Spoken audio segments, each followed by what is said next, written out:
share this message that the Lord has placed in my spirit for me to share.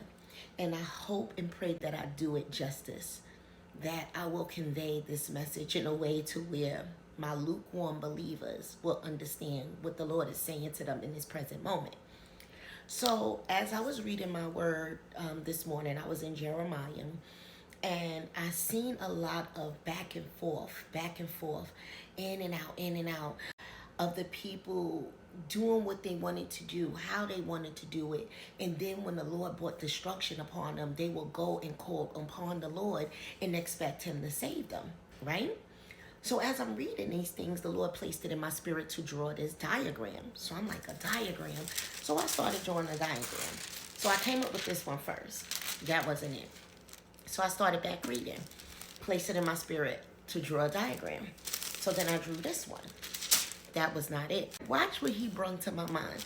So then as I started reading again, I'm like, okay. So then he had me draw up this. Now, as you can see, it's scribble scrabble. I'm like, what do you want me to do? So he wanted me to draw this hopscotch board. And he wanted me to tell the lukewarm believer that life is not hopscotch. You can't have it your way. You either in or you out. There's no in and out. It's no, I'm only here when I need you. I'm only here when you bring destruction. I'm only praying and worshiping you when things aren't going my way.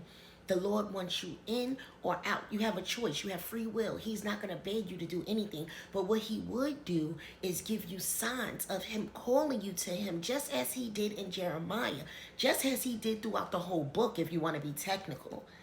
He will give you chance after chance after chance. But after a while, he's going to take his hand off and he's going to bring destruction your way. But before he brings destruction your way, he wants you to know, listen, hey, I know you made some mistakes. I know you think that you are not worthy. I know that you think, I feel you're not able. That's not the case. It's your mistakes that is going to make you a better you. Because what I want to do in your life, I want to place you in a position to where you learn from the mistakes, and so that I can elevate you, not just in your physical life, but in your spiritual life, so that I can prepare you for the things that are to come. And you have to understand the time is near. The Lord is calling his people, but he is sending warnings, okay? And he called this, check this out. He told me to call this spiritual hopscotch. Have you ever heard of anything like this? Because I didn't. Called it spiritual hopscotch. I ain't lying. It's right there. So I'm like, okay, what do you mean by this? And as I'm reading, I'm like, Lord, what does this have to do with Jeremiah? And everything that I just said to you is why he told me to do it. He was calling back his people even after they turned back to their wicked ways. He was sending signs and saying, listen, through Jeremiah the prophet, giving them a word of return back to me. Return. I am here. Return back to me. Yes, you will experience punishment because of your disobedience. I would allow you to sit in your consequences for a little while so that you can learn the things of the heart, so that you can learn the things in your mind that cannot go where I'm trying to take you. The whole thing is this. As we go on in life, we tend to not pay none of the signs any attention until he brings destruction, right? And then we're praying. But see, what happens is, just like in the book of Jeremiah, he told Jeremiah to stop praying for them, because if you come to me praying for them again, I will not hear you. Do not have pity on them, because I done gave them chance after chance after chance. But they only want to put both of their feet in the game when it's hard, when they didn't even have to go that route, because I told them, my hand is on you. I am calling you back to me. But now you want to come back because you're feeling the dryness of that wilderness. So let's play the game. So this is 1 foot in. That's hot. But then you got 2 foot in. That's all in. Then you got another foot in. That's cold. Both foot in, all in. See, the both feet in does not change. The both of your feet in does not change. But if you look at it, every time you jump from here to there to there, it goes from hot, cold, hot, cold. Lukewarm Christians. He only wants the ones that's here. And let me tell you, he ain't even trying to get you to move here. Just stay in your spot. Just keep your feet in the game. Just keep your feet planted in his word. Here, all in. He brung this to my mind, and I was like, Lord, I pray that you ain't trying to say I'm a lukewarm Christian, because I'm all in. I'm all in. But he's not saying that. He wanted me to deliver this message to the lukewarm Christians, the one who does not believe that the Lord sees, hears, and knows all things. And because he just brung something. Thank you, Holy Spirit. See, the thing is this. If you're out, you're out. He ain't worried. But once you come over here playing in his word and saying, Lord, I want to be this and I want to be that. See, then what happens is you bring attention to yourself, because he said, ooh, one came back.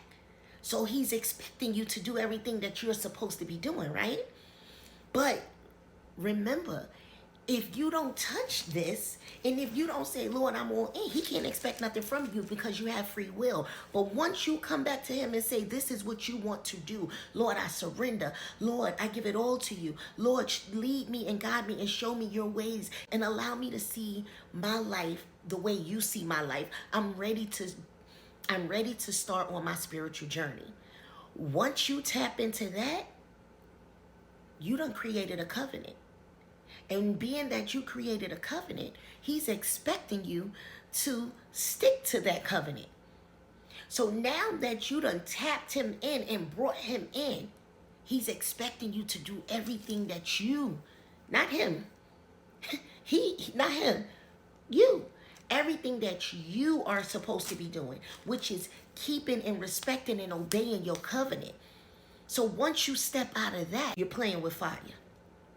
Now you're playing with fire, because you done brung the Lord into something. He done brung you out of something, saved you from something, and now his hand is on you. So now you're married.